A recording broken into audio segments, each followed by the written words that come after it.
So much. Thank you, Kumar sir, for including me in the IC. I think all of you, the previous speakers, has made my job very easy so that I can directly go to the surgical aspect of it. So we know like there are a lot of general ophthalmologists and the postgraduates who are watching this through the, of course, audience link. We can't see them. So when to operate in diabetic retinopathy? So these are the five headings in which I will be discussing my presentation in a non-resolving vitreous hemorrhage, macula involving the tractional retinal detachment, combined retinal detachment, and if there is a dense osteodylosis. Any other conditions, I'll just try to cover. Coming to the vitreous hemorrhage. So whenever you see a vitreous hemorrhage in a diabetic patient, what you should do? So first thing is rule out is there a retinal detachment. Okay, if there is no retinal detachment, there are multiple factors which on which the further treatment is decided. For example, depends on the media clarity, what's the fellow eye status, duration of this vitreous hemorrhage, is there any anterior segment neovascularization like NVI and NVA, and occupational requirement of the patient. So we decide to observe if there is a fresh vitreous hemorrhage, if there is no anterior segment neovascularization, and B scan if we see the retina is attached and fellow has a good vision. But you need to call for follow up this patient because this hemorrhage is different than the hemorrhage you get in trauma or a non-diabetic patient. So during the observation period, you can ask them to keep the head end elevated. You can ask them not to strain. You can give oral vitamin C and monitor closely. That is very important. You should not get lost for follow up. So intravitreal anti-VEGF do play a role in these cases by regressing the new blood vessels, which prevents further bleeding, and also it improves media clarity for laser treatment. And you should remember this effect is temporary. And caution should be given that if there is any fractional retinal detachment, it may worsen. I will show you a case example later. And we can preoperative anti-VEGF also decreases the risk of intraoperative bleeding. It makes dissection bit easier. So vitrectomy in vitreous hemorrhage is indicated if the vitreous hemorrhage, if there is an associated retinal detachment, there is no doubt we have to go in. If there is a vitreous hemorrhage with hemolytic glaucoma or a ghostal glaucoma, bilateral vitreous hemorrhage, long-standing vitreous hemorrhage, if there is one-eyed with dense vitreous hemorrhage, and for occupational requirements. So I'm mentioning occupational requirements again because I have that army background, because especially people who have this require binocularity for their vision, they require, maybe you may have to be a bit aggressive in going for vitrectomy in these cases. So after vitrectomy, for example, you have referred a patient to the VR surgeon and he has come back to you for follow-up. So, and there is a rebleed and vitrectomy is done, you are following it up post-vitrectomy. There are 30% chances could be a rebleeding after vitrectomy, which could be in persistent or early if it is less than 4 weeks, which can happen because of the dispersed blood from the peripheral vitreous cut or maybe oozing from the end of the cut blood vessels. Could be an iatrogenic injury during the surgery or hypotonic could be a risk factor for the rebleed, and this usually clears spontaneously or may require fluid air exchange with vitreous lavage. So during this, it's very important to monitor the intraocular pressure and any signs of anterior segment neovascularization. For a late or recurrent postoperative vitreous hemorrhage, there will be fibrovascular ingrowth at the site that could be the cause. There could be an anterior highlight proliferation. There could be traction and residual neovascularization, and there could be recurrent neovascularization. In these cases, better to give an anti-VEGF than do a lavage. Basically, we are trying to bring down the load of VEGF by giving anti-VEGF, then go for the vitreous lavage and add laser. And sometimes you may require have to inject silicone oil also. Now, let's go to the case example. So this was a 65-year-old male who presented diminution of vision in left eye since 3 weeks. And BCVA was fairly okay. It was 6.6 and 6.9. And he had right eye PDA. And this is the left eye image in which he had vitreous hemorrhage along with the subretinal hemorrhage. You can see this, though there is vitreous hemorrhage, there is a lot of fundus still visible, where you can definitely go for the laser. That's exactly what we did in this patient. 2 sittings of PRP was done, which was nicely done. We advised dead end elevation and we followed up the patient. So, but 6 months later, the patient came back with vitreous hemorrhage and vision had fallen down to 660. And also there were some tractions which are identified on the B scan. We went ahead and did vitrectomy and patient regained his vision 6.9.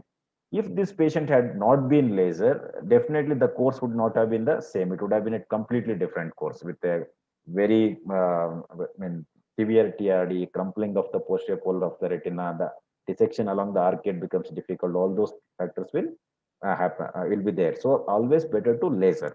I always believe in lasering.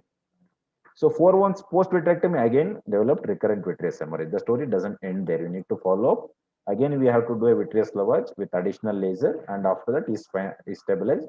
And it's almost we have a 2 years of follow-up with no recurrence of bleeding. So this is again a 61-year-old male, diabetic since 15 years. He came with a diminution of vision in since 6 months. If you see this fundus photo, it's very obvious. It's a very advanced, high-risk proliferative diabetic retinopathy with fibrovascular proliferation on the disc and also along the arcades. And if you see along the superior arcade, there is a demarcation line here. Okay, there is a retinal detachment also in this case. It just looks like a tractional retinal detachment, definitely. But whenever there is a more SRF like this, there could be a micro breaks also. And we did OCT in this patient, and this is how it looked. If you look at, there is a broad vitreomacular traction along with papillary traction. There is a traction on the disc also, which can affect papillomacular bundle. So in these cases, we have to go in for the vitrectomy. There is no point in waiting in these cases. It's only going to get worse.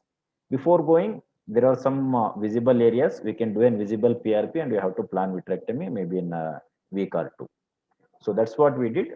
So this is post surgery. This is an oil filled eye. So there are this is the first post op day. There are areas of resolving the hemorrhages clots, which will resolve on its own once you remove all the highlight. The second case was third case was 55-year-old male who was diabetic since 20 years, was on dialysis, and past history of retinal laser was there, and he presented with diminution of vision. So this was again a very well lasered retina. We can see there's a diffuse subhyaloid hemorrhage along with some amount of fibrovascular proliferation seen inferiorly. So in these cases, it's safe to wait. The other option could be you can do an ag hyaloidotomy. Or if there's whatever the indications I chosen, if it is a long standing, if for occupational requirement, for any other reason, you can go for the vitrectomy in these cases. So one more thing which always we are surgeons or any retina specialist don't like is astradialosis. Dense astradialosis, it makes it difficult to laser the patient, so the chances of disease progression are very high. You can do the laser. I'm not telling you can't. Again, depends on the degree and density of the astradialosis. You can do a fair amount of laser, but complete may not be possible all the time, especially in these kind of dense astradialosis, where it's better to do a vitrectomy and then or intraoperative laser you can do, and postoperatively the monitoring will also be better. So then coming to the last case of combined retinal detachment, this was a 51-year-old male who came with complaints of decreased vision in the right eye since 1 month. And there was known case of uncontrolled diabetes since 10 years on oral hypoglycemic agent. And he has taken 1 dose of anti-VEGF injection in the right eye elsewhere. We don't have the pre-injection photograph. And this is how he presented to us. So this anti-VEGF, he had a basically high risk. There is a sense to suggest that there has a high risk proliferative diabetic retinopathy. Anti-VEGF has aggravated the traction and resulted in a formation of retma, or could be this thing. It has led to combined retinal detachment. It's almost assuming like a closed funnel configuration over here, and with multiple NVs over here and all.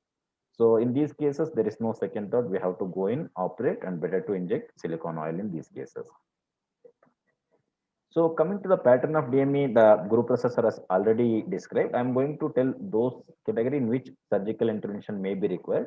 So it can be divided into 5 stages, the pattern of DME based on the OCT. I'll just describe one by one. The first is a diffuse or sponge-like macular edema in which a focal laser intravitreal injection should be enough. Second grade is cystoid macular edema. In grade 3, along with cystoid changes, there will be neurosensory detachment. Up to grade 3, you can do a medical line of management. In grade 4, what happens is there will be taut posterior hyaloid with traction. In these cases, your medical line won't work. We have to go in. This is a mechanical pull. We need to do a vitrectomy and release this. And this is the pre-op from post-op quick. In grade 5, what happens? Along with the traction, there will be small amount of traction, neurosensory detachment also. In this case also, this is a mechanical phenomena. Unless you go in, trim off all these membranes, it won't help. You have to do a vitrectomy in these cases. There's no point in waiting in these cases. These cases requires early referral to a VR surgeon. Coming to the vitreomacular traction, it can be 2 types. We call it as focal vitreomacular traction if it is less than 1500 microns, and broad if it is 1500. If it's more than 1500 microns. Why we need to classify is, again, whenever we classify, we need to ask ourselves, why are we classifying? Even for the macular edema, I told. So less than 500 focal VMT, the patients will be more symptomatic, but there are chances that it may release spontaneously. Whereas in case of broad VMT, which is unlikely, so we need to, maybe they require a vitrectomy at an earlier stage. Okay. So I will just show one surgical video of a tractional retinal detachment with vitreous hemorrhage. Please continue. Yeah, I can continue now, sir. Just 1 minute, sir. I'll finish. Okay. So first we clear the vitreous hemorrhage. Okay. So once vitreous hemorrhage is clear, we dissect out all the membranes. In this patient, the culprit was this flaw, dry polyp, which is nasal to the disc, which has elevated this island of retina and is gradually encroaching the macula also. And these things needs to be dissected out with extra caution, because if you can observe, the underlying retina also appears atrophic. So that's why what I have done is I have just isolated, I have trimmed off all its connection. Now I'm approaching the actual membrane. So it's better not to pull this membrane. It can cause iatrogenic breaks. And while dissecting, better once you find the plane, it becomes easy, and we can go on dissecting by segmentation, delamination, all those permutation combinations you can use. But you have to be, especially this case I took example because underlying retina is atrophic, and this is quite a long standing. And patient was not that symptomatic because it was nasal. Patient became symptomatic when the SRF started spreading to the macula. So this was dissected off completely. There could be an hemorrhage while dissection. We need to, judicious hemostasis is very important. But most of the time, once you remove all the membrane, this bleeding will stop. Especially at the disc, you need to be a bit careful when you are removing. As I told, better not to pull. In these cases, I prefer trimming it. Sometimes it comes off completely. Even if it doesn't comes off completely, if you just trim and leave the stump, nothing will happen. So although this case, it came off completely. So if it's not possible by the cutter, sometimes you may have to this. This is a controversial area. Some prefer not to remove this FEP over the disc because of the risk of bleeding, and some prefer removing it. I remove it because I believe unless there is no trauma to the retinal vessels, if you look at the anatomy, the way hyalid gets attached in the prepapillary area, it is slightly different. Okay, most of the time it's the FEP which bleeds rather than the retinal blood vessel bleeding, and these wounds most of the time it will stop. We can discuss and debate on this later. So I can see that this is blood clot. That clot I will not remove. I'll just leave it at the disc, which will get absorbed on its own. And we'll do an endo laser followed by tamponading silicone oil or gas or whatever. In this case, I injected silicone oil. To conclude, I would like to say I always press on the medical management. Don't see diabetic retinopathy in isolation. Look at the systemic parameter. Make sure that all is HbA1c, lipid profile, all its metabolic parameters are correct. A prompt laser and the judicious use of anti-VEGF, which I've described, and timely referral to VR surgeon will go a long way in saving this vision in this preventable blindness. So thank you so much.